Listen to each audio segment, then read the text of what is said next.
How does AMZScout help seller better understanding what is affecting their ranking? So why would I use inaccurate data? AMZScout's data is actually good. AMZScout features are most impactful for new sellers looking to their first profitable product. The best sales period is when that book launches, right?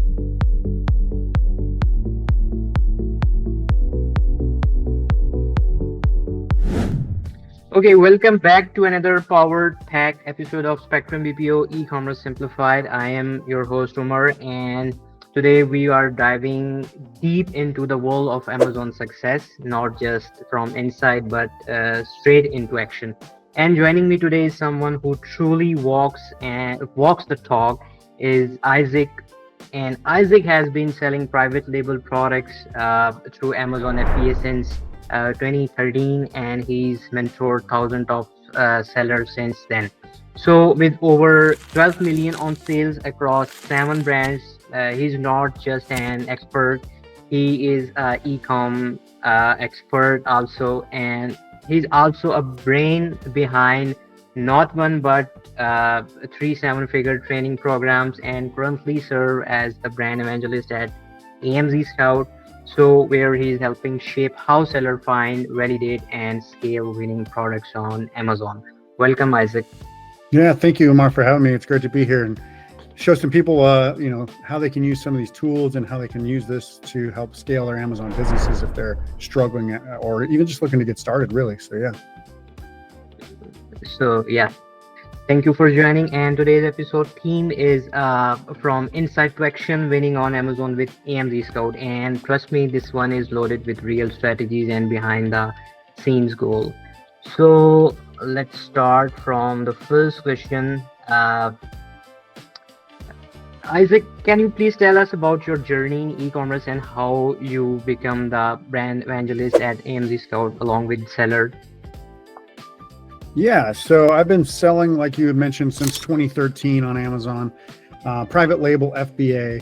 That's the kind of wheelhouse. I don't do wholesale. I don't do like retail arbitrage or anything like that. And the reason why is mostly because you control more margins, you control more of the business, and you control the scalability and the exit strategy of your brand and your business if you do a private label brand on Amazon FBA.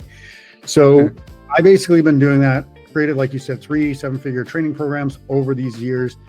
Been selling for a long time. It actually started just because I met some guy who was selling cell phone screen protectors on Amazon, and he was like, "You want to come work with me?" And this was in 2013. I was like, "Well, I don't know anything about that," but I did know about running metrics. I used to run facilities like go-kart facility, indoor go-kart facilities, and movie theaters where I was manager, and I would look at metrics and try to figure out how to make things better, upsell stuff, just increase profit for those venues that I was working with.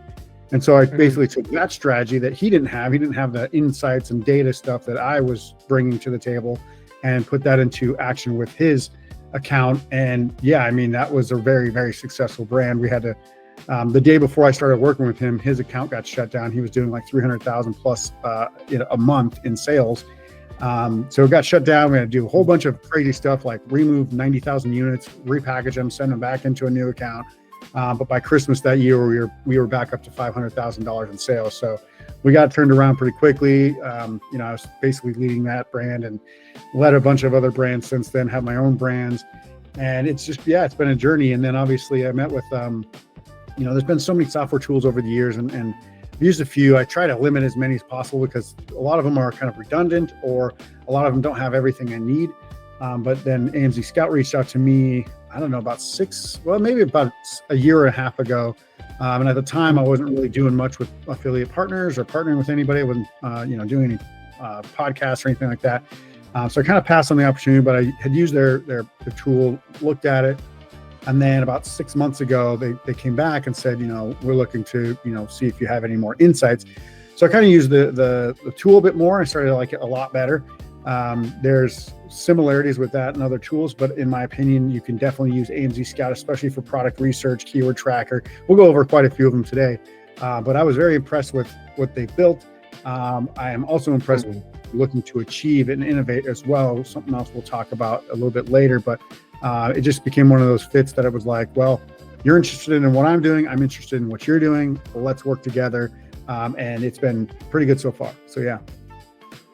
Amazing background. So I'm really impressed.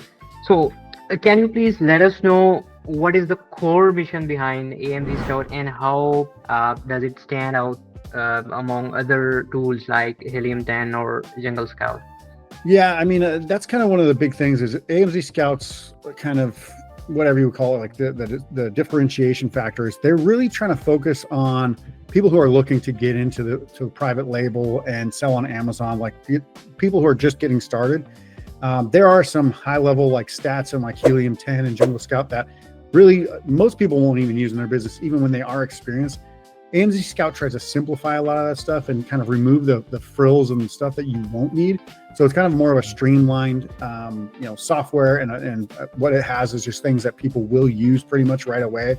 And if you're looking to get started, which a lot of people when they first get started get overwhelmed, they don't know where to start. So AMZScout, I think, has a very good track record of saying, start here, use this thing. Obviously with the Chrome extension that they have, I'll kind of walk through that a little bit.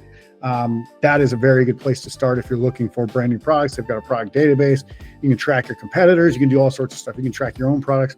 There's a lot of good things in there that you can do that, some of the other ones do as well, but it might not be as, in my opinion, not all of these softwares are created equal.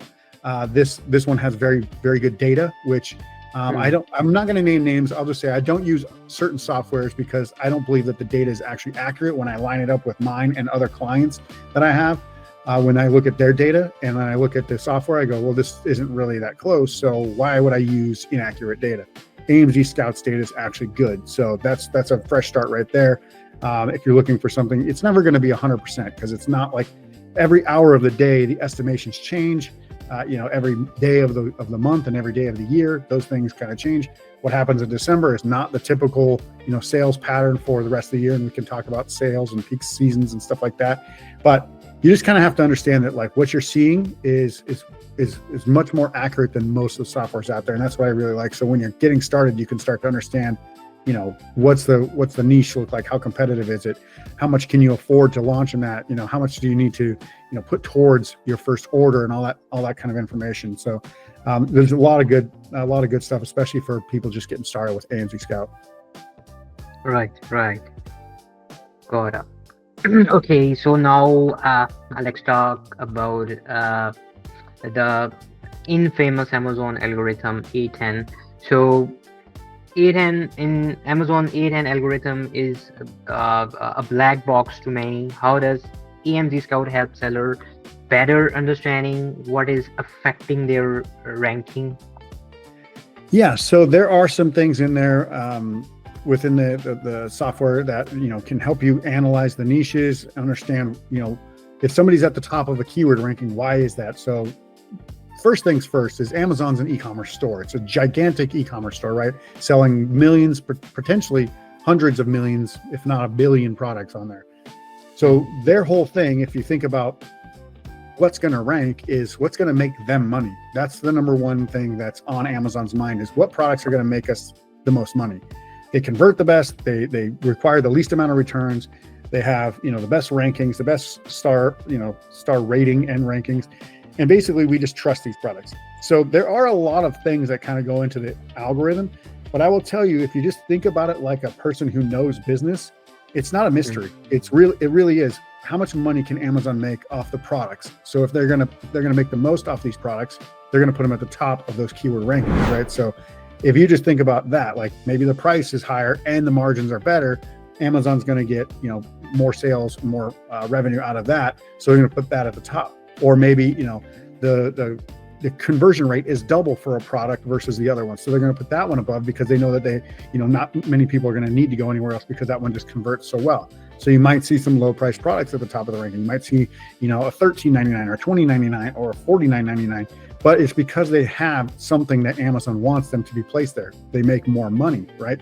So if you really think about it like that, then when you look at your niche and analyze the competitiveness of it and understand the profit margins and stuff like that, which you can see when you use some of these tools like the Pro Search or the Chrome extension on the AMZScout tool, then you'll see, hey, this one, profit margin says that it's going to make $13.99. So Amazon's probably pretty happy with this product.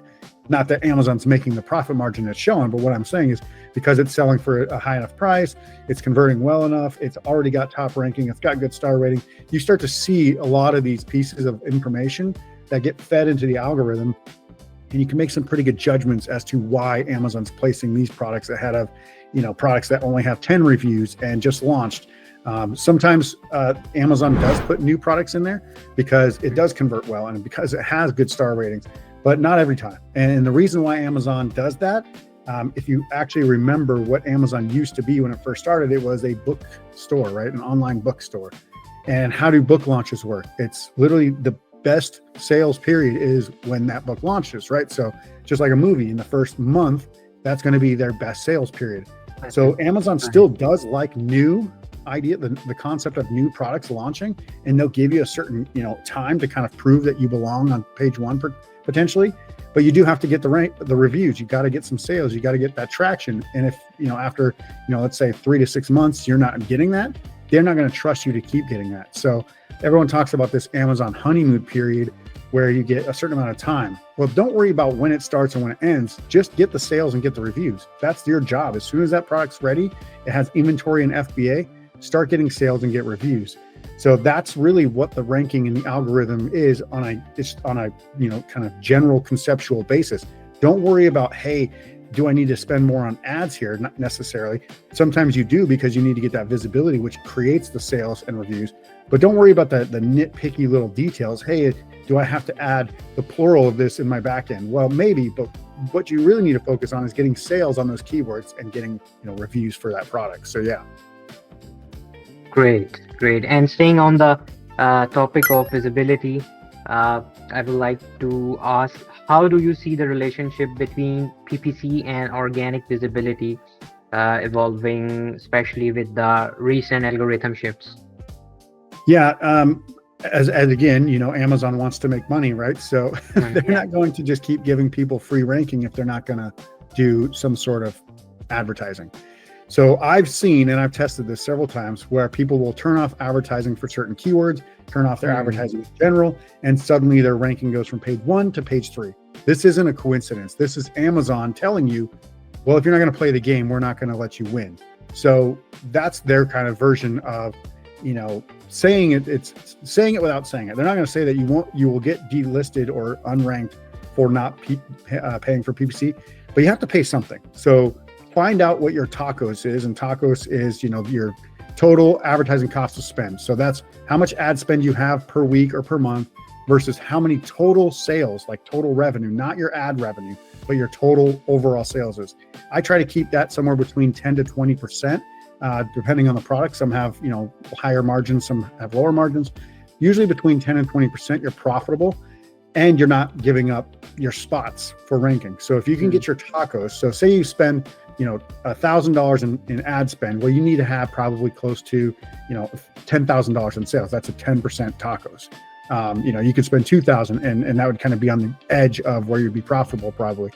But basically, if you can figure that out and then also make sure you're spending on the most relevant keywords that give you the data, that give you the sales, the conversion rates, all that stuff, give you the visibility and bid enough to get there. But don't, like, a lot of people will go like, well, I need to bid $3. I'm like, most of the time that's not the case. Like I've seen some very competitive keywords. I don't think I've bid over $2 on a keyword in a very long time. Not saying that it doesn't happen. There are some, especially with automotive parts. I've seen that where it's like, literally like this radiator part is like $2, but it's so specific that like people are bidding for that one thing. But the point being is it's for most generic consumer goods, you could probably get away with spending, $50 to $1.50, somewhere in that range, and adjusting it down to where you can get your ACoS in a 30% range, 35% range, and still making money on all these campaigns. So yeah, you're going to need to bid to get the ranking. So don't think that you can just shut it off or never turn it on. Amazon does, and people have said this to me as well, like, well, I didn't used to advertise, and then when I did, I got better ranking, but then when I shut it off, I lost all my ranking, as if like they were punishing me for turning it on and then off. I was like, well, maybe what I'm telling you is you probably got better ranking once you started advertising as well. And most of the time they say, yes, I did.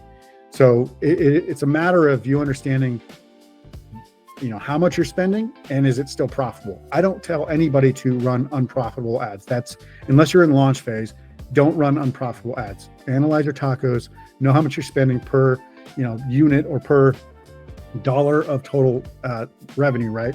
And then basically look at it and go, okay, well, where does my profit stop? Is it at 20%, 21%, 25%? And then adjust it down from there. So you can always lower your budgets, your daily budgets, your ad spend, all that stuff, your bids and all that thing. You can adjust those down and you can be very concise with what you're spending on Amazon with ads. Right. Yeah, that's a solid breakdown. And thanks for explaining this. Let's shift into the actual tools now, especially for the beginners. Which AMZScout features are most impactful for a new seller looking to their first profitable product? Yeah, for me, that's going to be the Pro extension. So the Chrome Pro extension. So if you want, I can actually share my screen if that's possible, and I can kind of give you a little demonstration of what this might look like. Would you like me to do that? Yeah, sure. When I am an Amazon seller, especially a brand new one looking to launch a brand new product, I need to have some sort of data that tells me how competitive a niche is. And the reason why I need to know that is because I only have a certain amount of money with which I can launch a product. So if I have, say, $10,000, I don't want to spend $10,000 on the product in itself plus shipping, right? I don't want to waste all my money on the inventory plus the freight, because once it gets to Amazon, I know I still have ads. I know I still have, potentially if I'm doing something like Vine reviews or, even, other things that you might want to market as well. There's not too many things these days that you would spend money on. Back in the day, there used to be a bunch of like launch services and stuff like that, where you could send them product and then they would launch a bunch of stuff. Most of that stuff's been banned from Amazon, so those things don't exist anymore. Nowadays, you get Vine reviews, you can do, creator connections, you can do a lot of other things like that, where you're working with influencers to try to get reviews and videos on your product and stuff like that. But when we're looking at the niche itself, we need to know how competitive it is, because we need to know how much money that likely means it's going to cost. And what I mean by that is the more you kind of use these tools, the more you get good at understanding this. So for example, like we're in the middle of summer, it's, August. I'm looking at Hammock, for example. Now, if I look at Hammock and I just scroll down and I say, okay, that's a hammock, make sure that these are pretty much all hammocks. Sometimes you might see like hammock straps or just the accessories for it. But for the most part here, you can see like the frame here, most of them are hammocks. So what I need to do is, if I'm thinking I want to sell a hammock, well, I need to do research on this niche. And I have the Chrome extension here, the Pro AI Chrome extension here from AMZScout. So I'm going to click on that. It's going to open up this tab and it's going to show some data here. So it's going to show kind of in order of what the search results are. It'll show me a lot of data here. One thing that you want to keep an eye on is this SP. That means that it's a sponsored placement, and that means that it's not showing there naturally. Now, sometimes it actually kind of gets confused, because sometimes it'll have an ad and then its own organic spot. So sometimes it cancels itself out. But just make sure that you're looking at organic search results, not sponsored placements, because the ones that are there, like this one here, which is the Sawanto one, it's definitely the top seller. You look, or it's one of the top sellers. You look, it's got 9,700 sales. This one here, the 𝐋𝐢𝐬𝐬, has 10,000 sales per month. So that's per 30 days, right? That's what it's estimating. Now, all this other stuff here is great, and I'm going to break down a few things. But what you really, really, really need to focus on is the sales, because when people say this category is oversaturated or it's over competitive, what do they really mean? Well, they mean it costs a lot of money, because the sellers that are there are already selling a ton, and it's going to be hard for you to catch up. So it's very easy to work against somebody who's selling, 40 units a day, or 400 units a month, which is like 12, 13 units a day, versus somebody who's selling literally, 150 a day. That's a lot harder. The disparity of competition is huge. So when you break this down, you're looking at, this divided by 30 is like 300 a day. This divided by 30 here and here, 300 a day. So you see 3 competitors already over 30 units or 300 units a day. That's going to be scary. One thing I like to look at, and again, I want to look at the natural organic placements and make sure that they're not sponsored or the wrong product like that frame. But if I see, and I looked up the word hammock here, so that's a pretty good, keyword. That's a main keyword. It's not like, hammock for backyard. It's just hammock, which is where most of the best sellers for hammock will show up. So I usually kind of look at it like this. If I see, and let me break it down. I'm really looking, when I say page 1 ranking, I'm really looking at the top 15 because that's where the most profitable sales come from. If you can break into the top 15 in any niche, you generally have a chance to have a profitable run for your product's life cycle. If you're out of the top 15, maybe in the top 30, you can still be profitable, but it has to kind of have more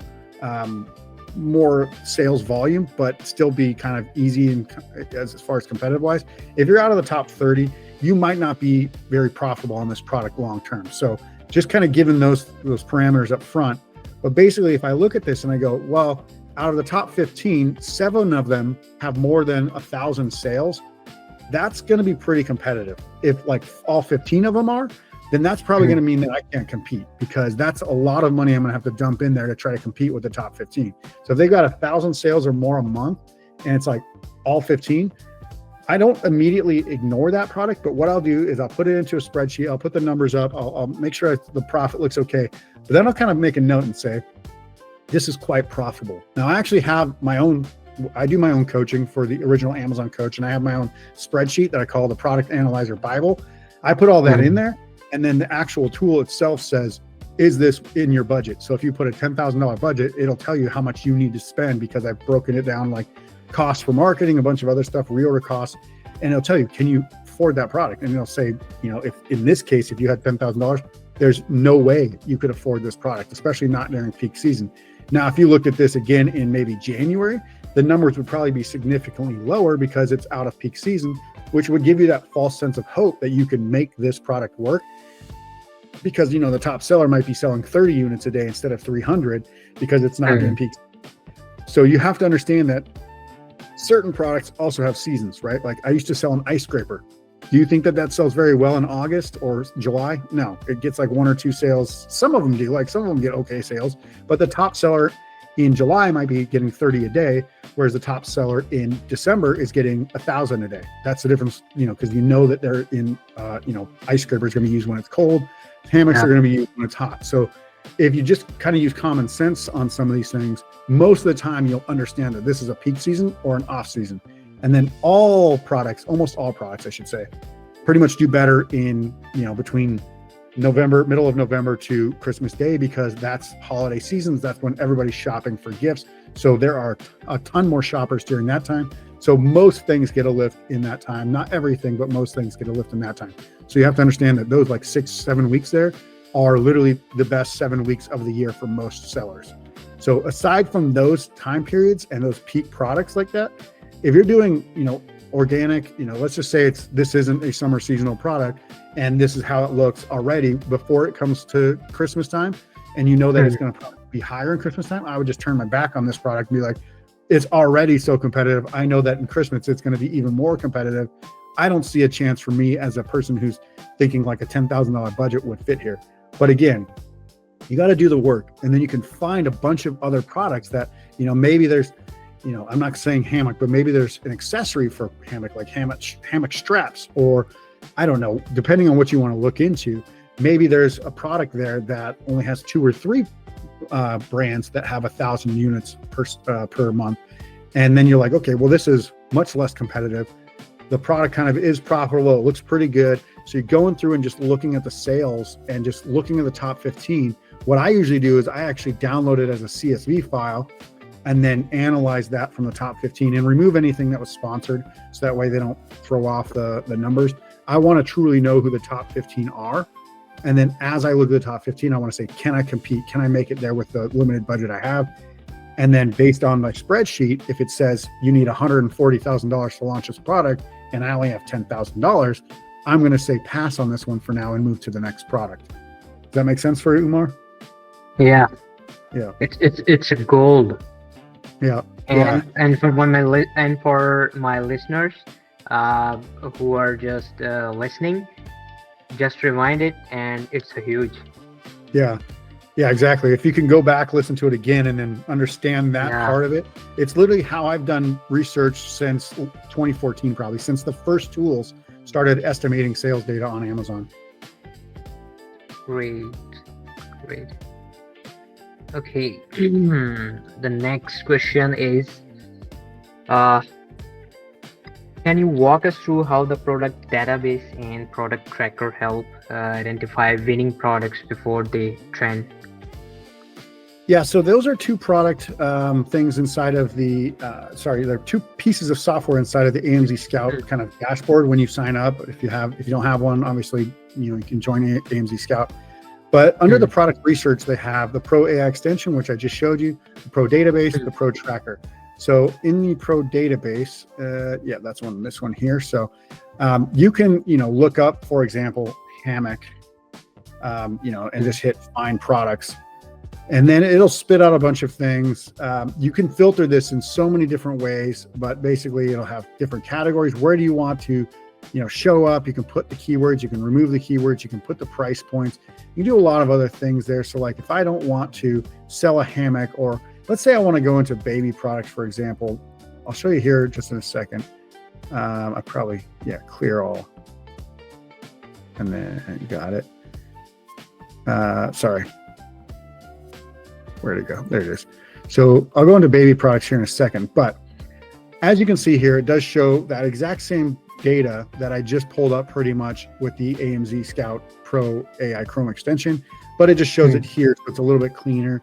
It doesn't have so many things, but there's actually, there's some really good stuff here. Like if you're trying to learn about seasonality, for example, as we mentioned, what we can do is we can look at and uncheck everything that's not sales. And then you can see where the peaks are, right? So you see here in March, there was a peak, and in July, there was a peak. And over the course of January, February, there was lulls. So you use that for, and then look up more of them and see if that kind of happens as well. So like March and July, are there peaks every year for each product in there? Then you get it that it's seasonal. Now here you can do that, but you can do that without looking up keywords as well. So for example, say you just want to look up baby products. But I want to look up price points from $10 to $30. And then I hit find products, and it's basically going to spit out some product ideas that fit the price range of $10 to $30. And it kind of goes by, what's most popular, what's potential profit and all that stuff. So it's giving you like this one, for example, which is just a snack. This one's what looks like a breast milk pump accessory. Another like a nursery air freshener, and it's going to kind of go give you some good ideas that you can use. The one thing I would say is don't take this as gospel that you can sell this product with a limited budget. Go in and do the niche research using that Chrome extension to make sure that those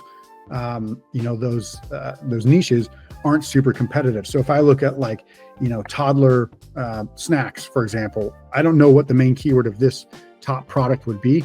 Let's say it's teething cracker, baby teething cracker, for example, and I look that up and it looks like everything is selling like 1,000+ units a month. I probably wouldn't compete on that, because also it's a food product for babies that's probably highly dangerous and highly liable. If a baby chokes or dies or has an allergic reaction, that's probably going to cost you a lot for product liability insurance anyway. But something like this, that's a breast milk pump accessory kit, or even this nursery freshener, I've never seen that before. I have a child. I've never seen that product, but I think that that's a great product idea because it's small. It looks like it's a 10 count here, but you might sell it in a 5-pack. It's not going to take up a lot of space. You could probably get them for pretty cheaply made. And they probably work. Like they freshen the air, right? So like, what's the issue there? There's probably not a lot of risk with that product. So that could be one that I look up, maybe nursery fresheners or, air fresheners for nursery, something like that. And then look at the competition there.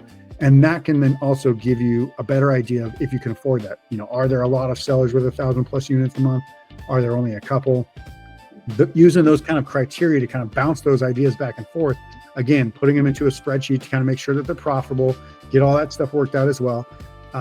you can then find out whether or not you can afford to launch those products. And then this one, because this one I use a lot for product ideas more than for actual will I sell this product? I use it for more ideas. Like I would have never found that nursery freshener on my own probably, but it's a great one to put into the list and then do the data with the Chrome extension for sure. And then when we talk about the product tracker, so this is a good one because let's say I'm looking at the hammocks, for example. I click on the top hammock and then I grab the ASIN. So that's this B0B number up in the URL. There's other ways to get it, but this is always the most correct one because you click on the listing, get the ASIN from there. And then you can go over to the product tracker. And let's just say you want to track it. See, maybe in 6 months you think, well, what are the sales going to look like? I want to make sure that, I'm investing in this properly. I don't want to launch in August when I know that the season's going to end and I'm not going to have any sales for 6 months or 12 months or whatever. So I want to make sure I'm tracking this niche. So you can put in your top competitors. That's what I use it for. And then what it'll do is it'll start to show you, once this starts to fill out, it'll show you all this stuff, daily sales, daily revenue. It already has the price. It already has the rank. It already has the rating. I've just put that in there. After about 24 hours, it should have all these average daily sales, daily revenue. And then you can track it over time and you can see, obviously, 1 month, 2 months, 1 year, 2 years, and all time. And it'll show you how those prices and those sales and the ranking are kind of affected, which you can also see here on the Chrome extension. You just have to actually click on these numbers. So like the estimated revenue, estimated sales, price, you can see the ranking, all that stuff.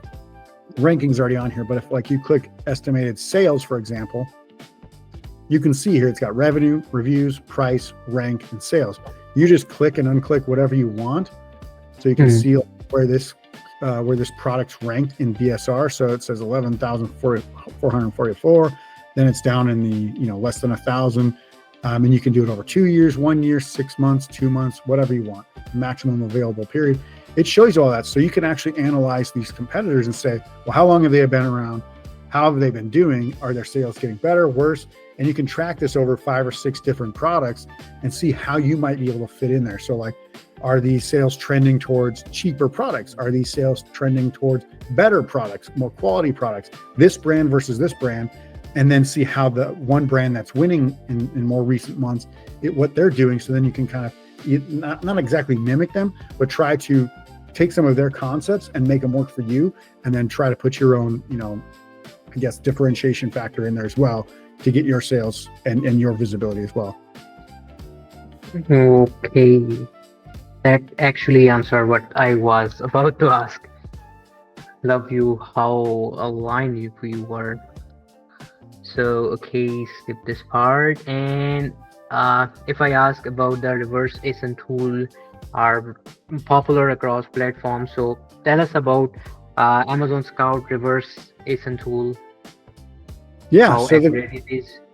Yeah, they've got a couple of keyword things in here, so you can do their keyword tracker for your own products. That helps you kind of figure out what keywords you're ranking for and all that stuff. So that's great. That's something once you start selling, you absolutely need to do that. You need to know your organic keyword ranking.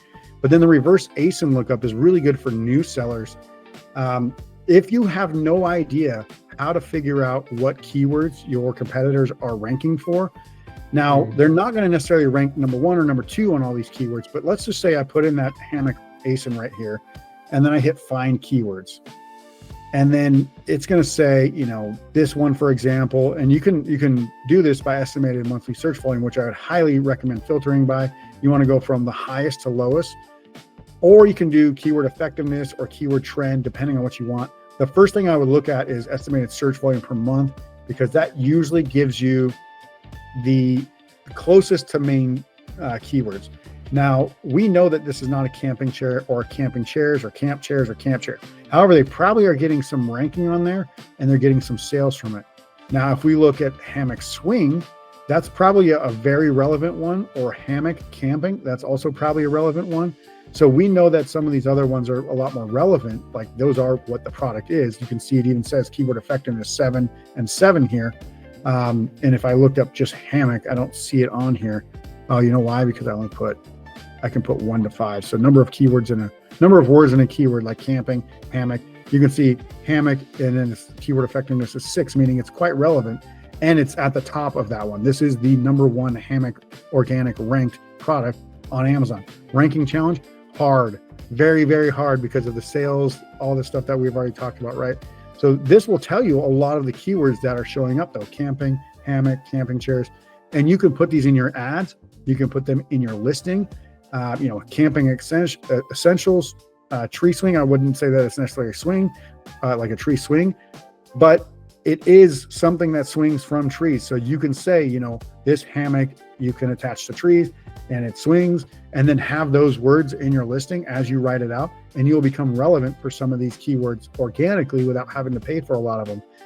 But the idea here is that you can do that research just by putting in the ASIN of your main competitor or main competitors, and get the top keywords that they're ranking for. If they're on page 1 for camping, they're probably making a lot of money. So let's actually do that. Let's take a look, see if this blue and dark blue and blue hammock here is on page 1 for camping, and let's just see if they show up, because if they are, they're probably making a lot of money from that keyword. Not to say that it's super relevant, but it would say that, they're also becoming relevant for very high level keywords. They're not on page 1, which leads me to believe that's a good sign. So that their main keyword is actually hammock, because they're the #1 ranked on that thing.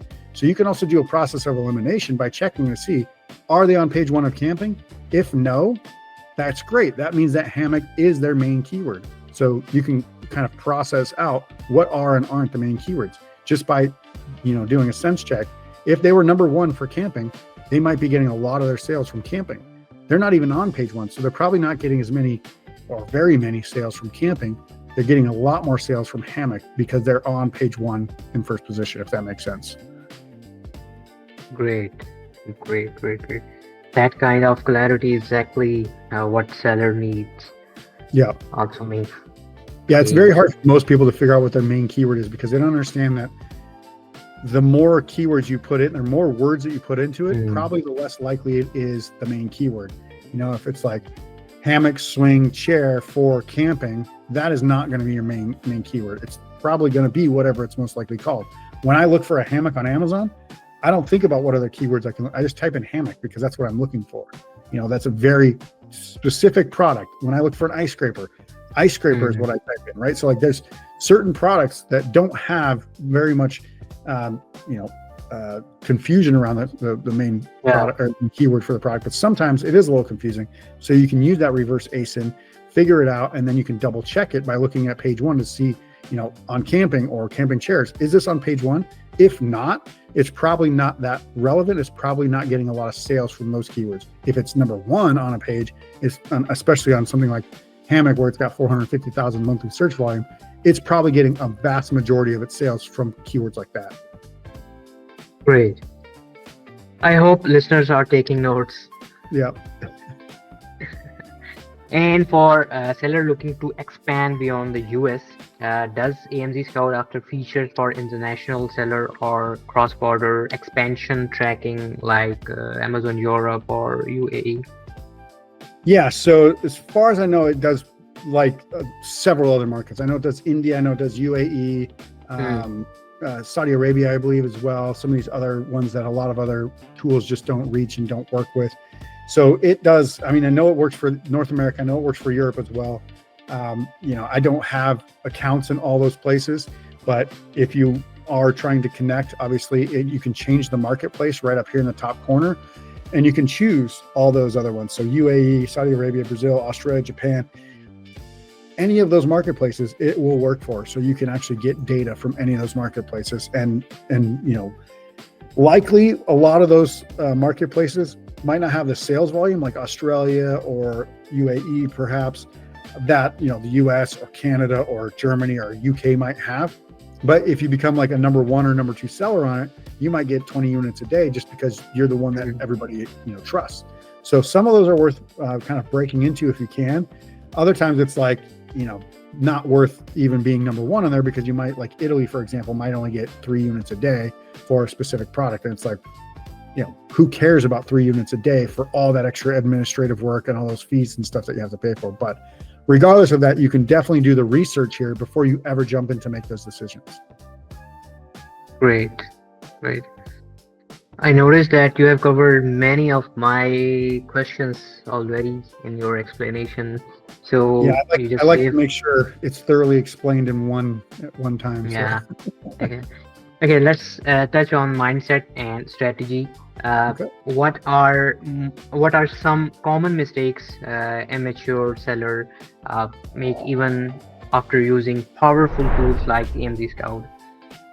Yeah, I think the main one that a lot of people make is that they look at the data and don't take that advice. They'll sit there and say, you know what, I feel good about this product, regardless of what the data says, I'm going to do it anyway. I know because I work with people who have done that as my clients. I'll even say, look, take a second. Are you sure you want to spend $80,000 on this product? They're like, no, I don't want to spend $80,000 on this product. I just don't think it's going to take that much money. And then lo and behold, a year later, when that product is still not profitable, because that's kind of what the idea is, that it's going to take you $80,000 until that product to start turning profit on it. And then, that's where I look into the budget. I know I'm kind of jumping around with what I'm talking about, envisioning with the spreadsheets and all this stuff and putting all that information together. But let's just say you have a product, it's telling you it's going to cost $80,000 to be successful, or it's just one of those that's like everybody's doing over 1,000. So you're like, even with that, I'm going to make that decision that I'm going to sell that product because I just believe that I have a very good version of that product. And then you sell it and you try to sell, especially if you're selling it for like, $10 more than the top competitors. What happens is competitors on Amazon are already established. They've got, 10,000 reviews. They've been around for a while. They've got solid search ranking. You're not going to knock them off without having some sort of very big effort. So if you come in there with 0 reviews, a $10 higher price point, and nobody knows who you are, who do you think they're going to trust? The one that has a 4.5 star rating and 10,000 reviews plus a $10 less product, or are they going to trust you 0 stars plus a $10 more in sales price? They're never going to pick you. No right-minded right-minded buyer would buy that product because there's no social proof. It's $10 more. They don't understand the difference. Even if you are very compelling and explaining, like, we fixed this product and this is how, and it's better than this version because of this, they still aren't going to trust it because it has 0 reviews, right? Or very few reviews. Until you get to the point where your reviews are, in the 40s, 50s, or even in the hundreds, depending on, the rest of the category, you have to be price competitive, you have to be profit competitive, and you have to be, using ads to get those, get those visibility placements. You also have to understand, you can't just come in and take over. Like, most categories on Amazon are competitive. Are they oversaturated? No, because every single product on Amazon has thousands of sellers selling that product, every product. The only ones that matter, though, are the top 15. In any product niche that you go for, you only have to worry about the top 15. Can you break into the top 15? That's the question you need to answer for yourself. If you think, yes, I can break into the top 15 with my budget, then move forward with that product. If you think, I don't have enough money to break into the top 15 of this product, then do not sell it yet. You can keep it on the back burner. Maybe once your brand has got 5, 6 products under its belt, it's funding its own self, then you can jump into a more competitive niche. But don't go in there and think, the data's telling you it's going to be expensive or it's very competitive, and you just think, I'm going to sell for $10 more and somehow make my money. It doesn't work like that. Everybody on Amazon is a value buyer, meaning they want the best product for the best price. They're not luxury shoppers, and they're not, I call it the golden toilet scenario, where they don't want the golden version of anything. They don't want the top ranked product or the top most expensive, like, best version of a product. They want the thing that works the best for the best price. So you need to find, if your top competitor is selling at $19.99, you need to find a product that you can probably sell at $18.99 that's just as good or better, but that's your limit. Like, you can't then go and sell for $29.99 with a better product because no one's going to buy it from you. Great. So finally, for seller who feels stuck, right? What is your biggest advice to seller struggling to break past the initial, normally $5,000 to $10,000 month range on Amazon? Yeah, I think the main thing that a lot of people do is they don't launch a new product because they want to make sure that their first product or their hero product or whatever they want to call it is safe. And they just keep worrying about how that product's going to decline, or they've got new competitors. So they get so stuck on a single product that they don't look at the rest of the business and say, you know what, the only way I can grow this business is to launch another product. And then they sit there and they worry about the next product for so long, trying to make it perfect. This is literally the biggest thing that I see as an issue, is that people think that their first product was luck. They just lucked out and got lucky that this product started selling. No, they did the research, they ran the product stuff, they got the samples, they got it done right, and they launched it. That's the big difference. They finally launched it. The other part of it is that they get so scared that they have this imposter syndrome that they can't do it again. Well, you don't have to repeat the exact same success. You just have to repeat some of that success.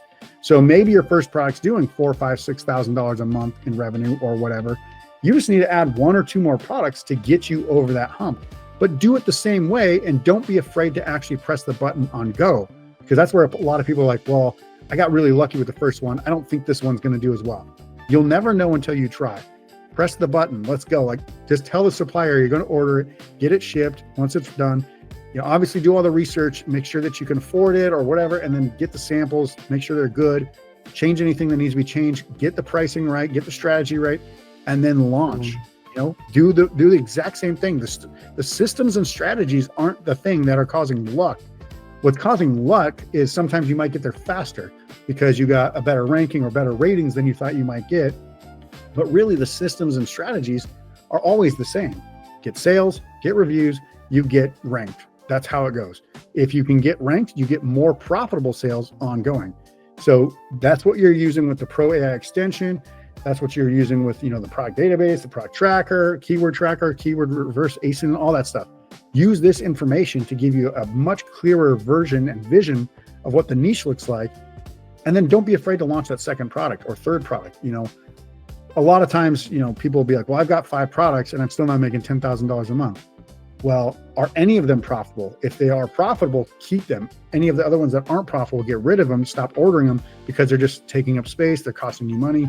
And that's the other part, is once you start selling, you hold on to products that don't need to be held on to. Like, if they're hurting your business and not giving you profit every month, don't hold on to them. Like, that would be like saying, you've got a bad relationship, somebody that just keeps borrowing money from you but never gives anything back. They're not really a friend. They think you're an ATM, right? So just get rid of them. You'd have more money in your bank account. So that's exactly what you got to do. Right. I have already taken a lot of your time. So with all the changes happening in e-commerce, what is your 2 cents on how seller can future-proof their Amazon business in next 1 to 2 years? Yeah, always look at things that, well, first of all, don't look at fad products. Don't look at products that are going to come and go very easily. I remember when fidget spinners and solar eclipse glasses were like big things for a couple of months. What you need to do is find a good group of products that are complementary within a single brand and grow that brand. You future-proof your business by having a brand. If you're selling random products on Amazon, it's not the brand or the products that are the thing that are future-proofing your business. It's your strategy, and you being able to do that. If you ever want to get out of your business or have an exit strategy, you need to have a brand of products that are kind of complementary, cross-selling, basically working towards this whole thing that can be sold later, or has a higher value of something, both to the customer, to you, and then thirdly to a third party who might want to purchase your brand later on. So for a lot of people who think future-proof comes in like knowing AI, knowing algorithmic changes, or knowing ad campaign strategies, it really actually comes down to knowing your clientele. Who's trying to buy the products, and who are you trying to overall for the brand trying to appeal to? If you know that and are very good at doing this, I know it sounds like marketing 101 and things that people will beat you over the head with, but I'm telling you, if you can get good at understanding your clientele, your ideal client, you have a better shot of future-proofing your business, because somebody will then say, this brand gets it. They understand what they're doing with their ideal client. They'll either try to buy it, or you'll have that value that you can sell it at a certain price later on if you want to. And that's how you future-proof the business. Like, no one, I don't think, ever has the plan to just be an Amazon seller for the next 40 years. Like, there's so many variable things that could happen in 40 years that you need an exit strategy. So think about what you would do if you needed to walk away from the business. How would you do that? If you're selling random products, you really can't. So if you have a brand, you can turn around and say, here, I'm going to sell my scalable asset that you can launch more products under this brand and just keep growing what I'm doing. Or you can, turn around and give it to somebody like in your family or whatever, but it is there. It's a legacy thing. And, random products are not. Like, that's a lot of work to do all that stuff. And it's basically you that's running that, especially like wholesale or arbitrage. You're sitting there running all these little numbers. You're going to the stores and buying all these products. You're finding all these deals. That is work traded for, time versus money. Whereas brands are not like that, and they can scale exponentially, especially if we're talking about a 3x or 4x sale later on. So I say it's build a brand. I understand that AI is one of those things that everybody's looking at is like, this is how you future-proof a business. I think you can use AI, obviously, to help you build your brand, but the brand itself is the thing that future-proofs your business.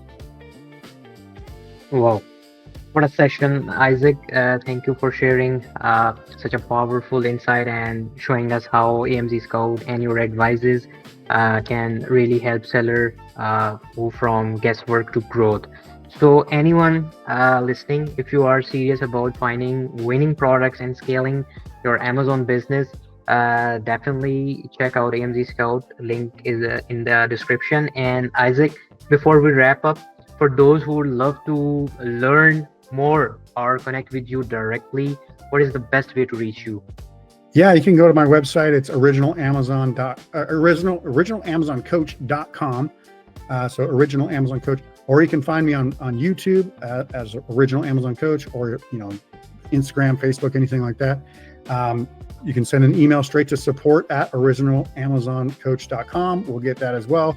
Anything with that, there's free training there. There's lots of great videos on YouTube. So you'll get a lot of insights, and, working with the AMZScout stuff, you'll really get some powerful tools to go along with the training as well. Okay, I will add all these website and email of Isaac in the description. Check it out. And thank you so much again, Isaac. Thank you for having me. It's been great.